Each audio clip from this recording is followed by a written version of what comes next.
क्या कभी आपने अपने मन में ये विचार किया है कि आखिर दिल्ली को ही भारत की राजधानी क्यों घोषित किया गया?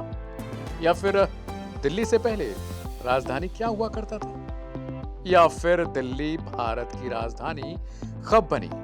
या ये भी सवाल हो सकता है कि आखिर दिल्ली को राजधानी के रूप में कब विकसित किया गया? तो इन सभी सवालों का जवाब आज हम जानेंगे इस वीडियो में। नमस्कार दोस्तों, वन इंडिया प्लस पर हैं आप और जानेंगे आज कुछ प्लस। दिल्ली के बारे में तो आपने कई किस्से सुने होंगे, जैसे यहाँ कैसे मुगलों ने राज किया या फिर कैसे अंग्रेजों का क्रूरतापूर्वक शासन रहा। लेकिन पहला सवाल है कि आखिर दिल्ली को राजधानी कैसे बनाया गया था? तो बता दें कि दिल्ली से पहले राजधानी कलकत्ता, जो अब कोलकाता है, वो हुआ करती थी, जिसे बाद में दिल्ली शिफ्ट किया गया। दिल्ली जैसे ही राजधानी बनकर तैयार हुई तो इसने अंग्रेजों के भारत से जाने का इंतजाम भी कर दिया। जहां अंग्रेजों ने विद्रोह की धड़कती ज्वाला के बीच कोलकाता से राजधानी दिल्ली में शिफ्ट करने की प्लानिंग तैयार की थी। आज जो हिंदू मुस्लिम की लड़ाई चल रही है वह कोई नई नहीं, बल्कि अंग्रेजों के द्वारा रची गई एक गंदी नीति का हिस्सा थी। अंग्रेज चले गए, लेकिन आज भी हिंदू मुस्लिम की राजनीति यही छूट गई। साल 1905 की यह कहानी है, जब ब्रिटेन के किंग जॉर्ज पंचम पहली बार भारत घूमने के लिए आए थे। बंगाल का बंटवारा हुआ, पूर्वी और पश्चिमी बंगाल नाम से दो सूबे बन गए। पूर्वी बंगाल मतलब आज का बांग्लादेश, असम, और पश्चिम बंगाल में ओडिशा, बिहार और झारखंड। यह बंटवारा धर्म के आधार पर तब के वायसराय लॉर्ड कर्जन ने किया। पूर्वी बंगाल मुस्लिम और पश्चिम बंगाल हिंदू बाहुल्य था। इसकी घोषणा होते ही पूरे बंगाल में भारी विरोध शुरू हो गया।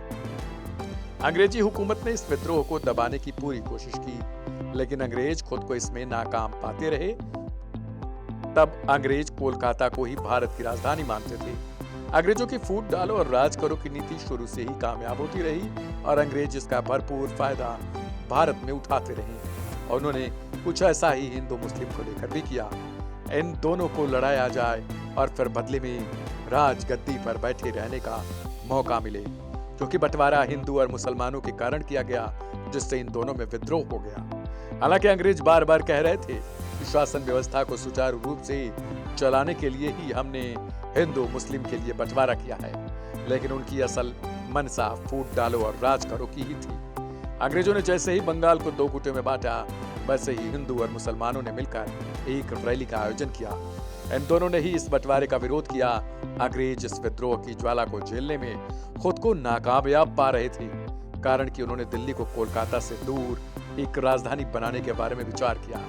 ब्रिटेन तक में हिंदू मुस्लिमों ने मिलकर अंग्रेजों की नाक में दम कर दिया। अंग्रेजों ने प्लान के तहत किंग जॉर्ज पंचम पहली बार भारत घूमने के लिए आए थे। उनके लिए कलकत्ता की जगह दिल्ली में दरबार लगाया गया, जहां देश भर के राजा नवाब आमंत्रित किए गए। कई किताबों में लिखा गया है कि किंग जॉर्ज पंचम ने 80,000 लोगों की भीड़ के सामने 12 दिसंबर 1911 को भारत की राजधानी कलकत्ता से दिल्ली शिफ्ट करने की घोषणा कर दी।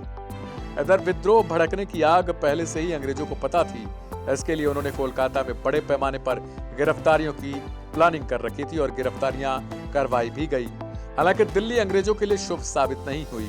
दिल्ली को राजधानी में विकसित करने में तकरीबन 20 साल लग गए और जब यह 1931 में पूर्ण रूप से बनकर तैयार हुई, ठीक उसके 16 साल बाद अंग्रेजों की भारत से ही वापसी हो गई। तो आपको कैसी लगी दिल्ली की ये कहानी?